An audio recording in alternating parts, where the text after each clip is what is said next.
In the shimmering expanse of modern pop culture, where every album release is less a mere drop and more a meticulously orchestrated event, Taylor Swift continues to redefine what it means to connect with fans on an almost tactile level.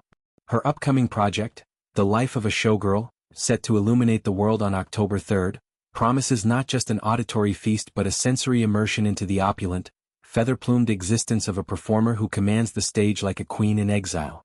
Weeks before this eagerly anticipated unveiling, Taylor, the 35-year-old maestro behind some of the decade's most introspective and infectious anthems, pulled back the velvet curtain on her creative process. In a candid video shared through the vibrant lens of Taylor Nation on Instagram, she delved into the intentional artistry behind the physical manifestations of this era. The CDs, the vinyls, the packaging that transforms a simple purchase into a cherished artifact. It's a testament to her evolution from the wide-eyed storyteller of Fearless to the savvy curator of cultural moments, where every detail whispers of extravagance and every element pays homage to the archetype of the showgirl. Bold, bedazzled, and unapologetically fabulous. The concept of luxury, as Taylor articulates it, isn't superficial. It's a deliberate echo of the transformative ritual a showgirl undergoes before stepping into the spotlight. Imagine the ritual. The application of layers upon layers of makeup that sculpts a face into something larger than life, the slip into sequin gowns that catch light like fractured diamonds, the donning of towering headdresses that defy gravity and demand attention. This album, born from the fertile ground of Taylor's relentless touring schedule, the Eras Tour, a behemoth that traversed continents and shattered records, channels that vary metamorphosis. We wanted this album to feel really luxurious as a nod to the luxury that a showgirl puts on when she's on the stage, she explained, her voice carrying the quiet intensity of someone who's spent sleepless nights perfecting the intangible. It's a philosophy that permeates every facet of production, from the sonic layers of synth-pop swells and orchestral flourishes to the tangible treasures fans will hold in their hands. Taylor didn't just record songs, she architected an experience, one where the physical product becomes a portal to the album's narrative heart. At the core of this luxurious endeavor lies an obsession with the final product, a phrase Taylor uttered with the precision of an engineer fine-tuning a masterpiece. She confessed to pouring a lot of time into envisioning how fans would interact with these items, not as passive consumers, but as co-conspirators in the storytelling. The CDs, those compact discs that harken back to a pre-streaming golden age, come alive with photo cards tucked inside, each one a frozen fragment of the showgirl mythology. These aren't generic inserts, they're curated glimpses, perhaps Taylor mid-pose in a crimson corset, her eyes smoldering under feather boas, or candid shots from the studio where vulnerability peeks through the glamour. Vinyl enthusiasts, the collectors who prize the warm crackle of analog sound, are treated to something even more poetic, unique poems nestled within each edition. These verses, penned in Taylor's distinctive hand or inspired by her lyrical prowess, could evoke the loneliness of a dressing room mirror or the electric thrill of curtain call. They've got more images than we ever planned to put in there, she revealed, a hint of gleeful surprise in her tone, as if the project had grown legs and run ahead of her blueprints. The aesthetic choices scream indulgence. A high-gloss finish on the packaging, a departure from the matte minimalism of past releases like the Folklore era's earthy tones.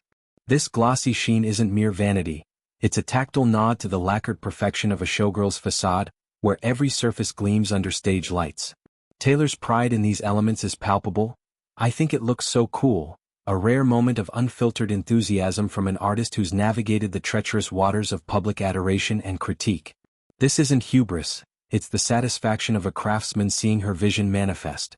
The photo shoot that birthed these visuals, helmed by the iconic duo Mert Alas and Marcus Pigott, stands as a crown jewel in this era's diadem. Mert and Marcus, whose lens has captured the raw elegance of icons from Madonna to Lady Gaga, transformed Taylor into a vision of vintage Vegas allure meets contemporary edge. "The photo shoot we did with Mert and Marcus was so extraordinary," Taylor reflected, her words laced with the afterglow of creative synergy. The resulting images, Taylor in emerald silks against noir backdrops, or perched on a velvet chaise with a cigarette holder prop, aren't just promotional. They're narrative fuel, each frame a chapter in the showgirl's untold saga. This meticulous curation extends beyond the merch to the music itself, though Taylor's video teases only shadows of the sonic landscape. The Life of a Showgirl emerges as a glittering paean to performance's double-edged sword, the euphoria of encores juxtaposed against the ache of anonymity offstage.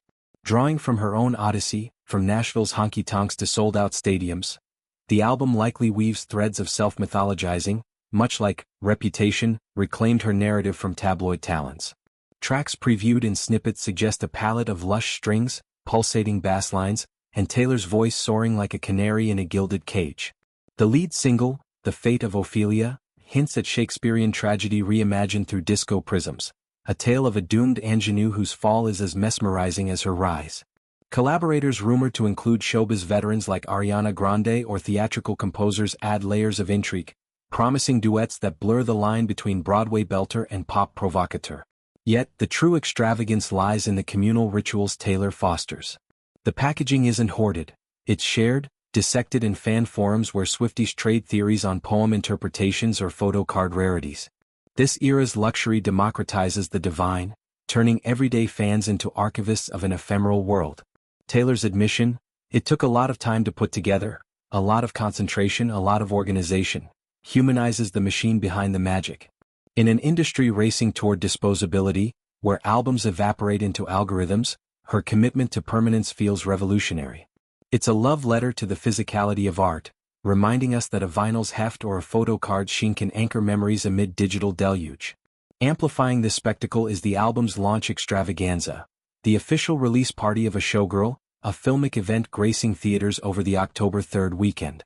This isn't your standard premiere, it's an immersive odyssey, blending the world premiere of The Fate of Ophelia's music video with behind-the-scenes alchemy.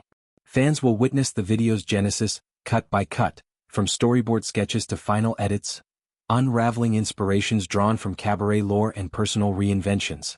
Lyric videos for the full track list will debut, each a visual poem syncing words to whimsical animations, perhaps feathers falling like confetti for a ballad of lost love, or spotlights chasing shadows in an up-tempo banger. Taylor's tease, dancing is optional but very much encouraged, is an invitation to revelry,